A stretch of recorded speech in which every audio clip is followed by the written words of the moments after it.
ലോക്സഭാ തെരഞ്ഞെടുപ്പിൽ ഗുജറാത്തിലെ സൂറത്തിൽ ബി.ജെ.പി. സ്ഥാനാർത്ഥി എതിരില്ലാതെ തിരഞ്ഞെടുക്കപ്പെട്ടു. സൂറത്ത് ലോക്സഭാ മണ്ഡലത്തിൽ 15 സ്ഥാനാർത്ഥികളാണ് നാമനിർദ്ദേശക പത്രിക സമർപ്പിച്ചത്. അതിൽ 8 പേർ തങ്ങളുടെ പത്രിക പിൻവലിച്ചു. 2 കോൺഗ്രസ് സ്ഥാനാർത്ഥികളുടെയും ബി.എസ്.പി. സ്ഥാനാർത്ഥികളുടെയും ഉൾപ്പെടെ 6 പേരുടെ പത്രികയാണ് തള്ളിയത്. തുടർന്ന് ബി.ജെ.പിയുടെ മുകേഷ് കുമാർ ചന്ദ്രകാന്ത് ദല്ലാൽ എതിരില്ലാതെ ലോക്സഭയിലേക്ക് തിരഞ്ഞെടുക്കപ്പെടുകയായി. ഗുജറാത്തിലെ സുപ്രധാന മണ്ഡലത്തിൽ നിന്നാണ് ബി.ജെ.പി. സ്ഥാനാർത്ഥിയുടെ വിജയമെന്നത് വലിയ ശ്രദ്ധ ആകർഷിക്കുന്നു. 35 വർഷത്തിന് ശേഷമാണ് ഒരു സ്ഥാനാർത്ഥി എതിരില്ലാതെ വിജയിക്കുന്ന എന്ന അത്ഭുതവും സൂറത്തിൽ നടന്നു.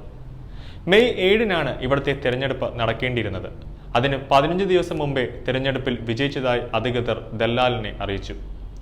1989-ൽ ശ്രീനഗറിലെ സീറ്റിൽ നിന്നാണ് മത്സരിച്ച് നാഷണൽ കോൺഫറൻസ് സ്ഥാനാർത്ഥിയാണ് രാജ്യത്ത് അവസാനമായി ഇതിനു മുമ്പ് എതിരില്ലാതെ തിരഞ്ഞെടുക്കപ്പെട്ടത്.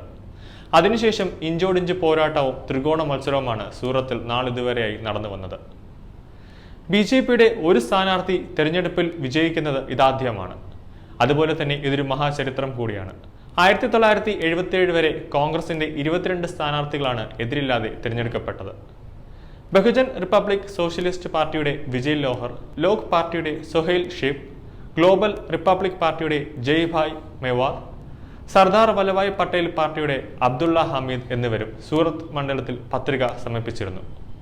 ഭാരത് ഭായ് പ്രജാപതി, പോക് റാം, അജിത് സിൻഹ ഭൂപത്, സിൻഹ ഉമ്മദ്, കിഷോർ ഭായ് ദയാൻ, രമേഷ് ഭായ് എന്നീ സ്വതന്ത്രരും പത്രിക സമർപ്പിച്ചവരിൽ ഉൾപ്പെടുന്നു.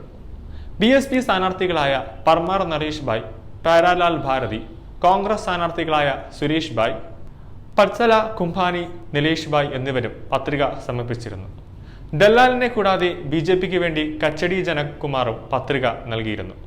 ഈ സ്ഥാനാർത്ഥികൾ 8 പേരും പിന്നീട് പത്രിക പിൻവലിച്ചു.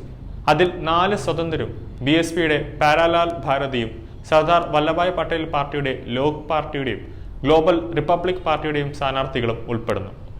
സാങ്കേതിക പിഴവുകൾ ചൂണ്ടിക്കാട്ടി തെരഞ്ഞെടുപ്പ് കമ്മീഷൻ 6 പേരുടെ പത്രിക തള്ളി.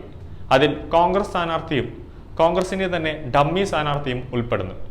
പർമാർ നരേഷ് ഭായ്, കച്ചടിയ ജനക് കുമാർ, വിജയ് ലോഹർ, പോകാറാം എന്നിവരുടെയും പത്രികയും തള്ളി. സ്ഥാനാർത്ഥികൾ സമർപ്പിച്ച നാമനിർദ്ദേശ പത്രികയിൽ ഒപ്പുകൾ യഥാർത്ഥമല്ലെന്ന് കണ്ടെത്തുകയായിരുന്നു. റിട്ടേണിംഗ് ഓഫീസർ ഒപ്പുകൾ യഥാർത്ഥമല്ലെന്ന് കണ്ടെത്തിയാണ് റിട്ടേണിംഗ് ഓഫീസർ പത്രിക തള്ളിയത്. പത്രിക തള്ളിയതിനെതിരെ ഹൈക്കോടതിയെ സമീപിച്ചിരിക്കുകയാണ് കോൺഗ്രസ്. ഇത് എത്രത്തോളം ഫലം കാണുമെന്ന് ഇപ്പോൾ പറയാൻ പറ്റില്ല. ഹൈക്കോടതിയെ സമീപിക്കുമ്പോൾ ഹൈക്കോടതി റിട്ടേണിംഗ് ഓഫീസറുടേതാണ് അന്തിമ വിധിയെന്ന് ഉത്തരവിടുമോ എന്നാണ് ഇനി കാണേണ്ടത്. കൂടുതൽ വാർത്തകൾ അറിയുവാനായി ഈ ചാനൽ സബ്സ്ക്രൈബ് ചെയ്ത് ഫോളോ ചെയ്യുക.